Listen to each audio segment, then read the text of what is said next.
I'm here with Claire Hopper from AlcoDigital, who spoke at the conference earlier today about regulations that came in 2015. Tell us a little bit about those, Claire. Okay, so the new law was introduced that put a limit on illegal substances and prescribed medications, so that they could test people at the roadside as well to see if these drugs were in their system, if they were showing signs of, irregularities on the road. Basically, what it did was, instead of using the word impairment on the law, that we've never been able to drive with drugs in our system before. Yeah, I was going to say it was illegal before, but right? No, it's never been allowed to do it. But they kind of got caught out on the wording, so only 80% of those arrested at the roadside were convicted. Right. But now with testing and it just being, yes, there is that drug in your system, 98% of people are convicted.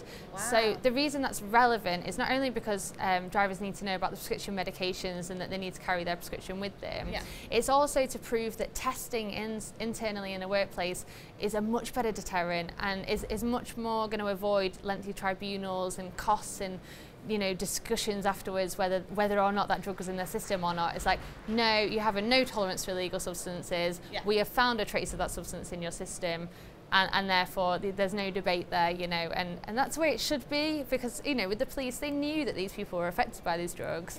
They were just caught out on wordings at the end of the day. Yeah, so you're saying it's better to help out your drivers and use the workplace as a deterrent before they get caught in that situation. Absolutely, but also, again, like I said, it's awareness. There's a reason those prescription medications are on that new law, because they can cause impairment. If drivers, like the rest of us, just trust our doctors and we believe that they're prescribing us going to make us better and more functional, we don't always read the side effects. That say if you feel dizziness and did we tell the doctors that we were drivers? Probably not. So I think really it's accepting that people make general mistakes. We self-prescribe ourselves, but actually when it comes to a driver, they could lose their license now if they were to drive because they took their partner's codeine in the morning, because they had a bad back. And it would be a mistake, an absolute mistake, but it would also be worse if something happened to them while they were on the road. So that is the reason there's a law there. Okay, that's really interesting. So what should operators be doing to help their drivers with this and to support them? Definitely toolbox talks to say that this is the new law. Do you understand, how does this relate to you?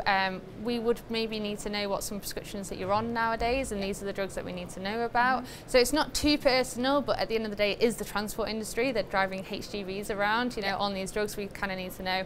Pilots aren't allowed to drive on codeine. So some companies have gone down a strict route of saying absolutely no, not on this drug. Others appreciate that some people might function better on a prescription medication than not. They might be fitter. So it's a lot more about discussion actually than anything.